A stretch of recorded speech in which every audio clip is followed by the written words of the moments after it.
The sanctuary was decorated with flowers. Everyone was seated in their seats. The groom and friends of the groom stood to the right of the altar, and the bridesmaids stood to the left. Everything was ready, but not everyone was ready. "Where is he, Mom? Why isn't Daddy here to marry off his only daughter?" "I don't know, Teresa. Hold on. I just got a text message from him." The hopeful look with which she opened the message soon dissolved. "What's he saying, Mom?" "An unavoidable delay. Have the wedding without me." "What? That's all he said? No explanation?" "No, darling, we have to go ahead with the wedding. Nicholas and I have spent too much money to waste." "But who's going to walk me down the aisle? It's ridiculous to go alone. Wait, what about Gordon? You don't want people to know he's your birth father, do you?" "Well, if you don't mind everyone knowing he's been your lover since he knocked you up. Now is not the time to argue. I'll have your Uncle Frank do it." "Ugh, damn, looks like we don't have a choice." Nora entered the sanctuary and took Frank back to the locker room. "Frank, you're going to have to walk Teresa down the aisle. Nick can't make it." "What? Why me? Why not? We don't have time to argue. Go, go, go." Nora was seated up front, and soon afterward the crowd stood as the bride and her Uncle Frank made their way down the middle aisle of the church. Frank had a little trouble asking, "Who is giving this woman in marriage?" Finally he stammered and said, "Her mother and my son-in-law." The service went on, and everyone was wondering where Nick was. When they reached the ring exchange ceremony, a man walked down the aisle with several large manila folders under his arm. Silence reigned in the room. Standing in front of Nora, he held out one of the folders to her. "Nora Dexter, you have been served with a petition for divorce on the grounds of adultery. It is alleged that you had a long-term affair." She was handed one of the envelopes. Nora stood there in shock. The man walked back down the aisle and stopped halfway down. He turned to his right and said, "Gordon Black, you are charged with the following: alienation of affection, 18 years of alimony, and a bill for your daughter's wedding expenses." Handing him the folders, the man walked out. Gordon's wife slapped Gordon in the face and left. At that moment, the wedding died. People left making snide remarks along the way. After a while, only Nora and Gordon remained. Gordon said, "I guess now we don't have to worry about Nick finding out. Do you think your wife will divorce you? Only if the sun comes up tomorrow morning. Will you need a place to stay tonight? I probably don't want to go home right now." "Well, you can come with me then. Everyone knows about us anyway. I've got some good bourbon to get drunk on." They got to Nora and Nick's house and found it surrounded by fire trucks. Gordon approached the crew chief. "Definitely arson. Heavy use of accelerant, probably gasoline." Gordon went back to Nora. "Nick burned everything. Let's go to a hotel. Let's go to a hotel that people who were at the wedding wouldn't go to." "That's a good idea." Nora went to get a room for Gordon and herself. Her credit card was declined. Gordon gave them his, and it worked out. Nora tried to call Nick about the card, but when she called, she was told, "This number is no longer in service."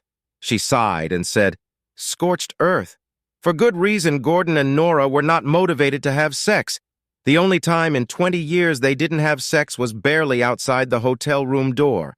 "So, Nora, what do we do?" "I need to go to the computers in the hotel business center and see if Nick has taken all our money." She did, and he did. "Gordon, I'm broke until I can get my half of the money back. Check to see if you have any more money." He did, and he did have the money. "I should probably withdraw a large sum before my wife takes it." Gordon managed to withdraw $10,000 before his account was frozen. "Gordon, I think we're both going to need lawyers. Right now I want to get drunk." "I agree."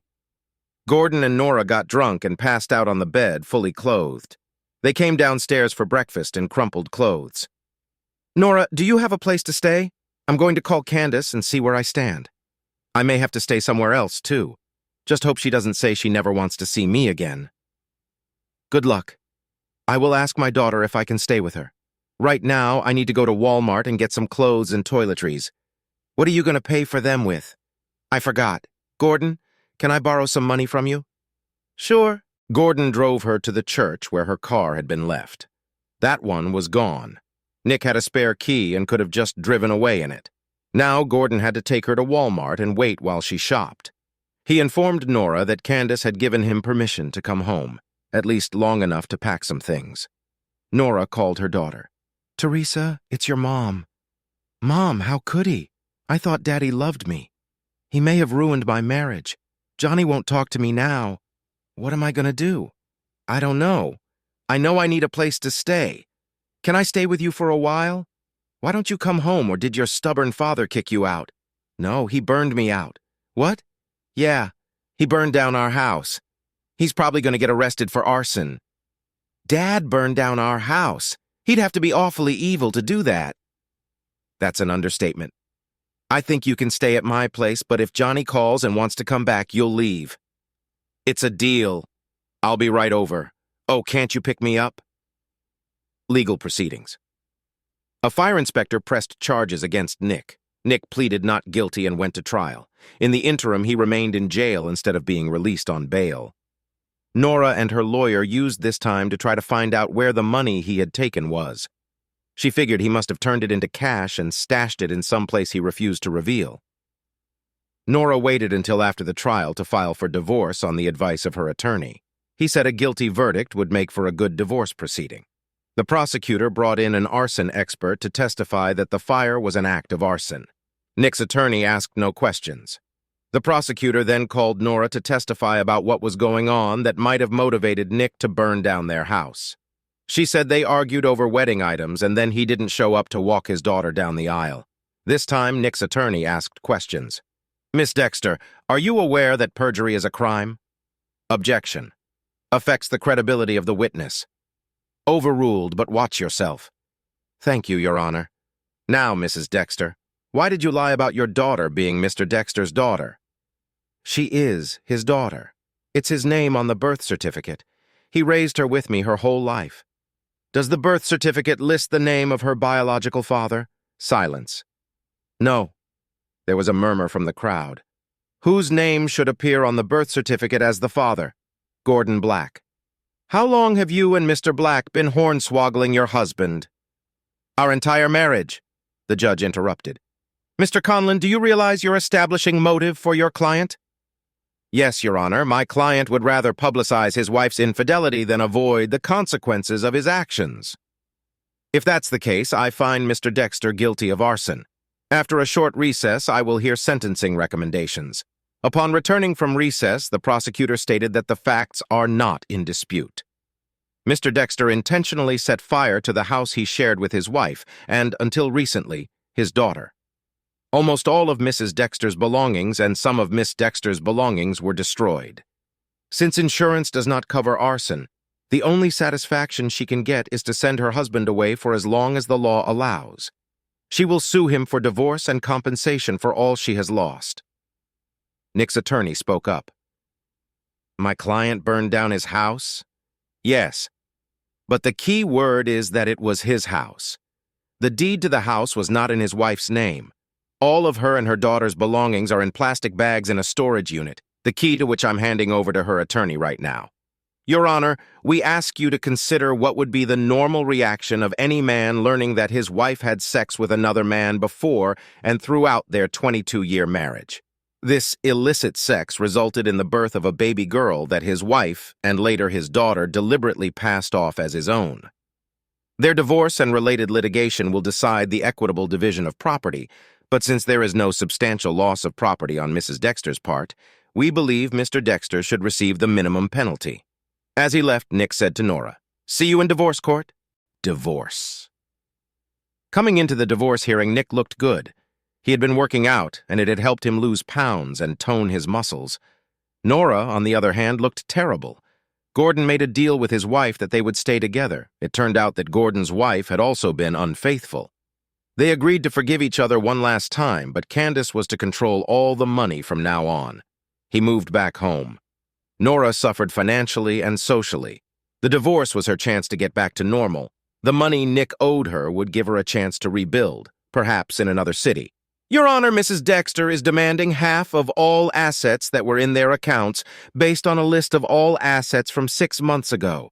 She's demanding half of what Mr. Dexter made from the sale of the land on which their house stood. In addition, she is demanding alimony of $2,000 a month for 5 years. Mr. Stevens? My client was cheated on by his wife and her lover for over 20 years. My client was led to believe that the child his wife gave birth to was his. He loved that child, and had been an exceptionally good father for over 18 years. It wasn't until he overheard a conversation between his wife and daughter the day before their wedding that he learned that his wife had been tooting his horn for his entire marriage. "We have the tape for replay." Objection. Neither my client nor her daughter authorized the recording. "This isn't criminal court. Family court has more lenient rules. I'd like to hear the tape." "Yes, Your Honor." The tape. "Mom, you know what would be cool for the wedding?" "Honey, we're already over budget." "It's not going to cost anything." "Okay, what would be cool?" "If both of my dads walked me down the aisle, Gordon and Nick." She giggled. "Are you out of your fucking mind? I spent 20 years carefully making sure Nick never found out. Even poor, gullible, ignorant Nick might guess if you did. No, it's too big a risk. If the risk of sleeping with Gordon for over 20 years is worth it, why not just dump Dad for Gordon?" "Because your dad is a wonderful husband and father. He's the everyday man I want to come home to. Gordon, on the other hand, is the man who comes around every once in a while to give me sex. It's simple. I like Nick for marriage and Gordon for sex. That's not to say your dad's bad in bed, but Gordon's great. I've always wanted them both. I don't even know which one I'd choose if I had to. I wish I could tell my girlfriends that my real dad is Gordon. They all think Nick's a nerd." The tape stopped. The judge ruled that the wife would get an equal division of property, but reduced the child support to $1,000 a month and only for 3 years. Nick agreed. He had just received $250,000 from Gordon to settle all 3 lawsuits against him. He took that money to buy a condo near his work. A few months later. "Dad? Sorry, Teresa, Gordon's not here. Dad, you know you're the only real father I ever had. Gordon was just Mom's sex toy." "How long have you known I'm not your father?" "Not until the trial, like everyone else." "Your mom didn't tell you about the divorce hearing?" "Yeah, she got half the assets and some alimony." "Did she tell you about the tape?" "What tape?" "The one I made the week before the wedding between you and your mother, where you ask Gordon and me to walk you down the aisle." "Oh, shit. Whatever I said, I didn't mean it. I was just joking with my mom. Gordon means nothing to me." "Well, you just admitted you lied to me. You've known about Gordon for a long time and you never told me." "My mom would kill me if I told you. You can't blame me for that." "Yes, I can. Luckily, chronologically, you're an adult. From now on, I'm not responsible for anything you do, father or not." "You're still gonna pay for college for me, right? You promised." "I'm sorry. You lied to me and I lied to you." "Dad, don't hang up. Dad!" At the coffee shop. "Do you mind if I sit next to you, Nick?" Are you here by accident or on purpose?" "On purpose. I wanted to talk to you after we both calmed down." "So, Nora, do you think I've calmed down?" "I hope so. I wanted to give myself a chance to say I'm sorry, truly sorry.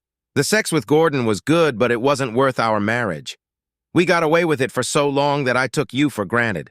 What I miss most about our marriage is the friendship. I miss being able to talk to you, especially when we're cozying up on the couch. You were my best friend in addition to being my husband. I valued both. Nick, isn't there a chance we can go back to being just friends? You still mean a lot to me." "I'm surprised. No requests for money? No requests to forgive our daughter? No anything?" "Sorry to disappoint you, but no. It's hard to live with someone for over 20 years and just abruptly break up with them.